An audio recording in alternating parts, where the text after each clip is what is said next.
नमस्कार, मी ऋषाली यादव सारंग। या बुलेटिनमध्ये आपण बातम्या विस्ताराने पाहणार आहोत। फडणवीसांच्या जागी वेगळं कोणी आणलं जातंय का असा सवाल उपस्थित केलाय राऊतांनी। फक्त गृहमंत्रीपद हा वादाचा विषय असू शकत नाही असं देखील संजय राऊतांनी म्हटलंय। उद्यापर्यंत उलगडा झाला नाही तर आम्ही आमचं पुस्तक उघडू असा इशाराच राऊतांनी दिलाय। तर बहुमत असतानाही राज्याला सरकार दिलं जात नाहीये अशा शब्दात संजय राऊतांनी टीका केली आहे। फक्त एक गृहमंत्री पद हा वादाचा विषय सरकार स्थापनेमधला असू शकत नाही। अनेक राज्यामध्ये भारतीय जनता पक्षाने सरकार बनवलेली आहेत। प्रस्थापित मुख्यमंत्र्यांना डावलून नवीन लोक आणलेले आहेत।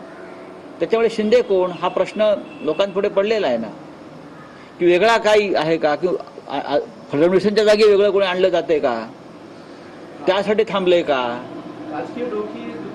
तर या सगळ्या गोष्टीचा उलगडा उद्यापर्यंत व्हायला पाहिजे, नाहीतर आम्ही जे पुस्तक आमचं बंद आहे ते उघडू। एका गृहमंत्री पदावरून या महाराष्ट्र राज्याचं सरकार अधांतरी लटकून पडलेलं आहे।